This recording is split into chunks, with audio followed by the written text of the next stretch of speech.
Hey everybody, welcome back to Tim Travels. I'm your host, Terry. I am worn out. That's okay. I was gonna do a video yesterday because yesterday was the 17th of September, but I didn't. But I still want to talk a little bit about what happened on the 17th of September. So 17th of September, 1862, the Battle of Antietam. And I've talked about the battle before, but really I've been reading about the political climate in the country back then. And,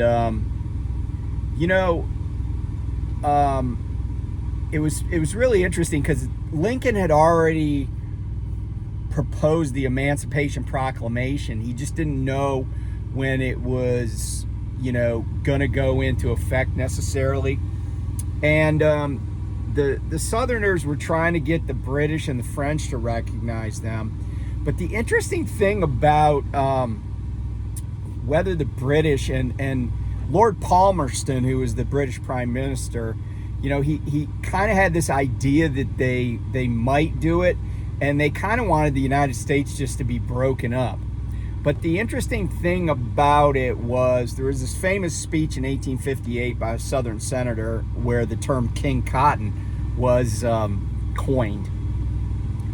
But what had happened because the Union blockaded Southern ports and they prevented stuff from going in or out. Now there were blockade runners who would get stuff out. And whatever cotton could get out, because cotton was really the only thing that the South produced that was worth very much. Because, tobacco could be produced in a lot of places and grown in a lot of places. Like you can grow tobacco up in Pennsylvania, for example. But, and the reason I know that is because Amish do it. I see it. But cotton was the calling card. It was the economic engine for the South. The interesting thing, though, is that there had been a glut of cotton right around the time the Civil War was starting. So the British textile mills, they all had more cotton than they needed. They weren't desperate for cotton. So for that reason, the government wasn't desperate to recognize the Confederacy. And there was the Trent Affair, and I could talk about that at a different time. But really all that Lincoln needed, and really all that the Union needed, was some semblance of a victory. And the Peninsula Campaign had gone poorly, and the Army of the Potomac had withdrawn from the Virginia Peninsula, so down through Williamsburg, down into Hampton, Virginia. And the Battle of Second Manassas happens, and the Army of Virginia, not the Army of Northern Virginia, that's the Confederates under Lee, but the Army of Virginia under Major General John Pope, Union Army, is soundly defeated at Second Manassas, and McClellan assumes command of all the Union armies in the East. And there had also been a slowdown in Union progress in the West, even though like earlier in 1862 Grant was victorious at Shiloh. There had been a lot of the Confederates on the run, but things had kind of slowed down. Lincoln needs a victory. What ends up happening is kind of like luck. The Union Army, it turns out, the Army of the Potomac, was really a better army than its generals were good generals, really up until the time that George Meade assumes command just before the Battle of Gettysburg. And in battle after battle, the Union troops fight valiantly. They really don't quit the field. They're proficient, but they have poor leadership, and leadership meant a lot.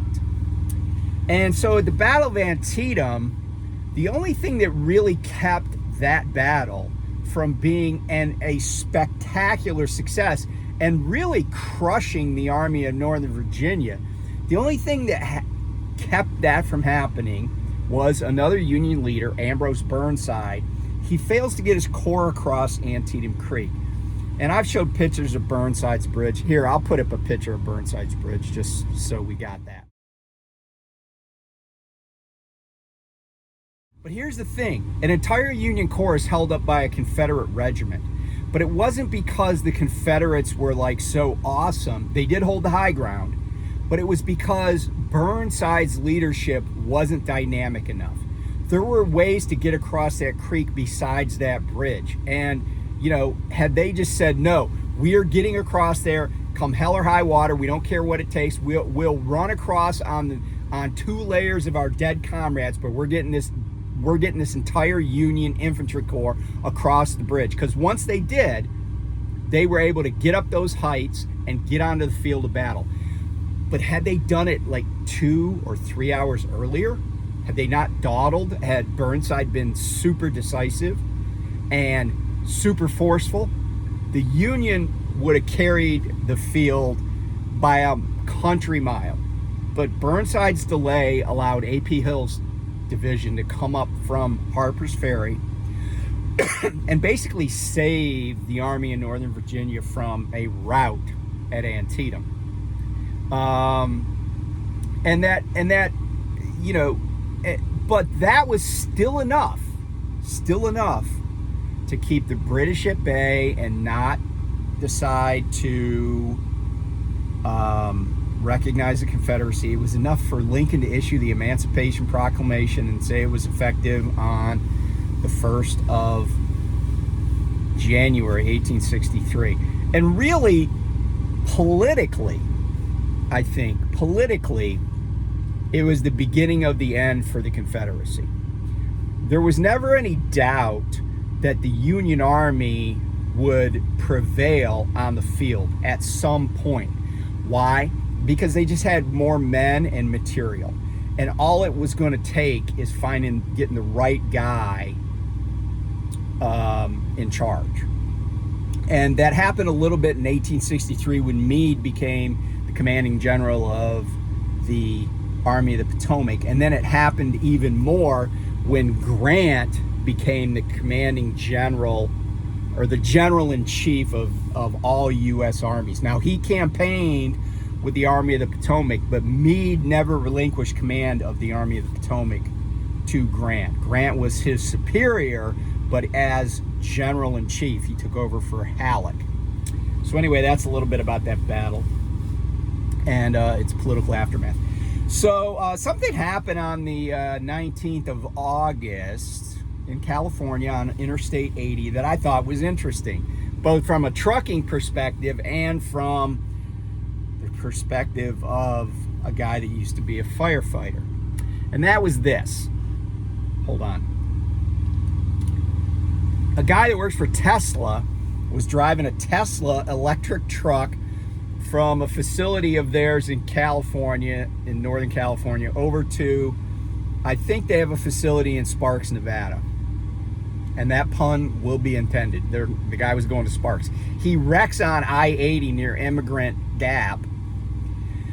And the ensuing fire from this electric truck took 50,000 gallons of water to suppress. And that included a helicopter dropping water on it. 50,000 gallons of water for a truck accident is an enormous amount of water. And just to give you an idea, if you've never been around fire apparatus, most fire engines that you see, that's the one with all the hoses and the dials and the pumps and everything, right? If it's an engine, and by the way, there are NFPA, National Fire Protection, Administration standards. But I think an engine can be anything with 1,500 gallons or less. Like in New York City, for example, where I drove through today. I drove across the Cross Bronx Expressway. I think, if memory serves me, those engine companies in New York, and it may vary, like for instance, a Staten Island company might have more water with them than say a company in, the Bronx where there's fire hydrants everywhere. But I think their engines, they have Seagraves, last I checked. And I think they carry 500 gallons of water. The fire department I was at, we had an engine and we had an engine tanker. The engine tanker had 1,500 gallons of water, and the engine had 1,000 gallons of water because we're in an area that doesn't have as many hydrants. The normal, like, straight up tanker, something that you'll see that looks like a fire engine, but maybe it's got a tandem axle, they might have 3,000 gallons. I've been to many house fires, and even a really, like, I could think of this one house this house was probably like 6,000 square feet. We drained their pool because they were in an area that didn't have a hydrant. We drained their pool to put it in, use it to put the fire out of the house. But I still think we only went through probably about 15,000 gallons of water. 50,000 for one truck. That is an enormous amount of water. Rural fire departments have, they'd have to get to a pond to get that kind of water. You could have 10 fire engines show up at a scene and you're not going to have 50,000 gallons of water on scene. That is an enormous amount of water for one fire. And then they had to move the thing and let it cool down because it got to like 1,000 degrees, and they had to put it in a place and watch it. So I'm not sure electric trucks are in our future anytime soon, and I sure think that departments are going to be like, what the heck? It's it's like electric cars. It's like new technology. We've been for 100+ years putting out fossil fuel fires. We know what we have to do to put those out. Putting out a battery fire on a big truck, man, 50,000 gallons is a lot of water. I'm just telling you, it is a lot of water. That's a big fire. Like, that's a warehouse fire kind of thing. Maybe more than 50. But I'm saying for something that's as compact as a truck, that's a lot of water. Okay, so somebody asked me a question, and then I was kind of talking with some prime drivers about this, but somebody asked me this question, and they aren't a prime driver. And they said, they were talking about the guy that brought up his fleet manager at a recent pep rally, where he's like, hey, this guy doesn't make $100,000, because he's an idiot, or words to that effect. And he said, do those guys make money off of, are they like working on a commission? And my reply comment was, and I'd really never thought about this, but then when he asked the question, it kind of came to my mind. I was like, yeah, Prime is kind of like multi-level marketing. And if you're not familiar with what MLM or multi-level marketing is, think about companies like Amway or Melaleuca, right?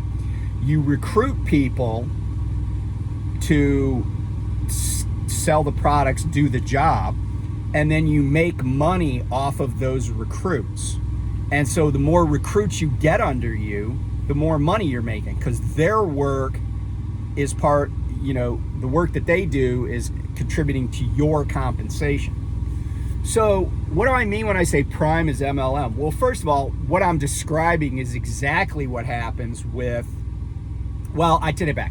It's not exactly what happens with recruiting, but it's somewhat akin to that.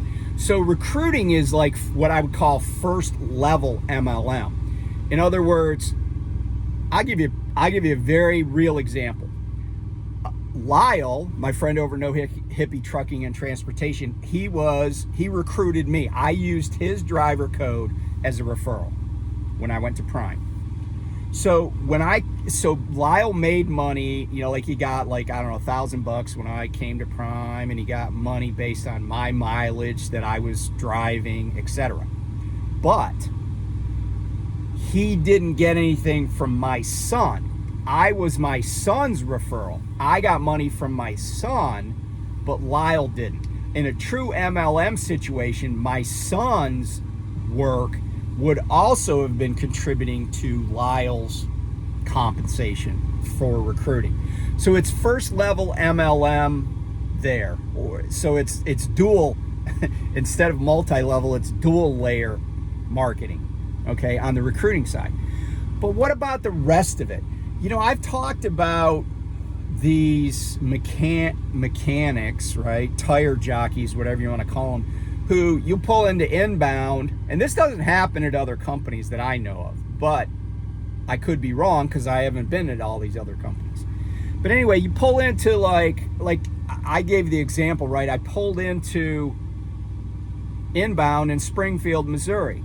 This guy's like, "Oh, you got this thing in your tire," and it was bull crap. It was like a little tiny piece of like one of the aluminum seals that had like poked into my tire, into the lug.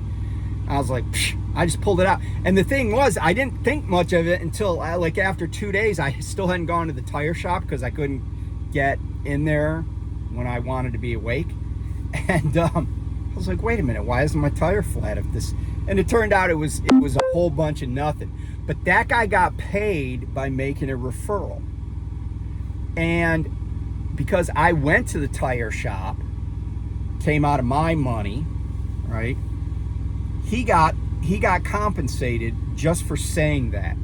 But like, talk about and I've talked about like people that like went in for repairs and nothing got done. They just cleared an alarm. I've talked about that over and over again on trailers, but which didn't come out of my pocket. But it's like the mechanics are making money off of other people's misfortune, if you will. But let's talk about fleet managers.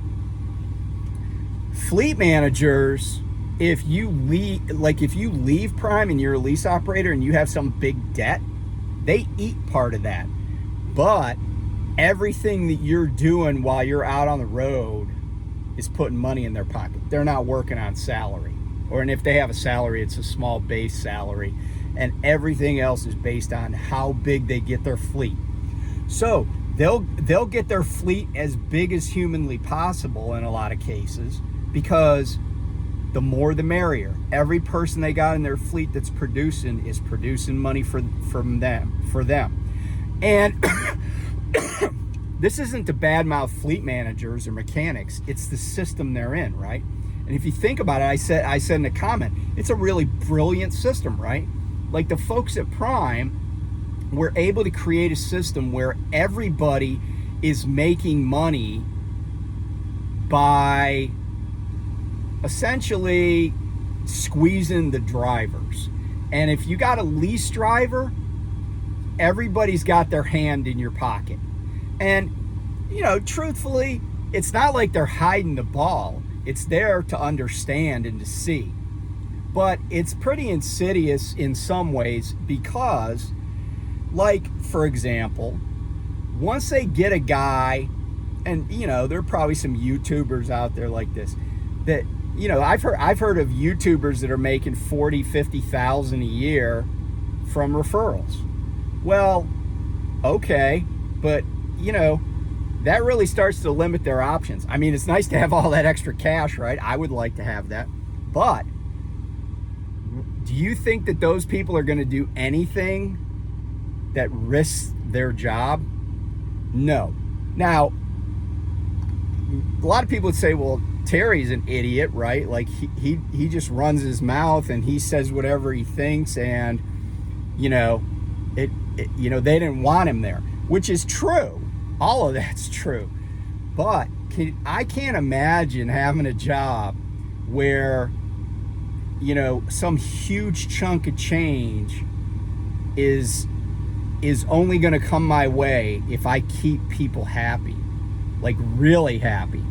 Because remember, they could terminate a contract anytime. You take somebody that has, I don't know, let's say they got 30 or 40 people that are driving at Prime that are putting money in their pockets. First of all, they're going to do everything a lot, maybe not everything, but they might do some things to try to keep people there. But the other thing is, they're going to be really careful. They're never going to say anything about that company. They're never going to tell the unvarnished truth. unless it paints the company in a great light.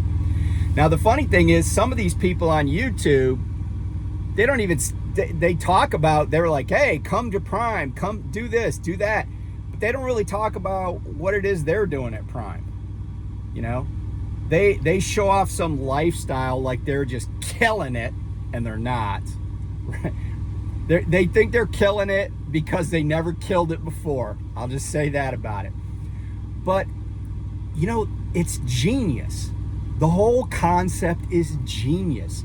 It's like Prime, and to their credit, great facilities, a great program, and, you know, they got a pretty good market share, I think. I don't think it's as good as it should be, but in some divisions, you know, maybe not in flatbed,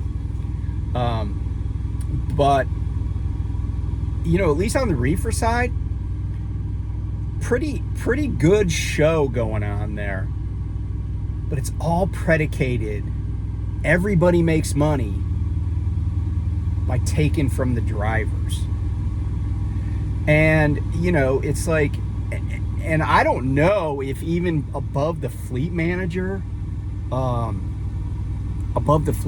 level, I'm sure that there are mega bonuses paid out based on profitability and other metrics. And that those metrics, when you kind of sift through it all, you're going to be like, man, you know, to get those numbers, a lot of drivers are getting shortchanged. But it's a great business model, I'll give them that. But to answer the question that was kind of asked, yeah, I think there is some kind of multi-level marketing, some kind of pyramid scheme, whatever you want to say, right? Like when everybody's comp is based on what the base level is doing, like it's all flowing upward. And then at the very top, you know, you got the corporate douchebags. But you know, there's a lot of mid-level douchebags that are making money off of drivers too. You know, they don't say hi to you. Oh, by the way, it's Driver Appreciation Week. Driver Appreciation Week is the week where all these companies, mine included, order lunch for drivers, put lunch at terminals, and then, you know, the office staff eats it. Because if the company's running on any kind of high level of efficiency, there's not going to be that many drivers at the terminal anyway. So anyway, little food for thought. I will have some big news coming up in the next few days about me personally, about the company I'm at, and yeah, we'll go from there. So anyway, be safe, and I'll talk to you soon. Bye.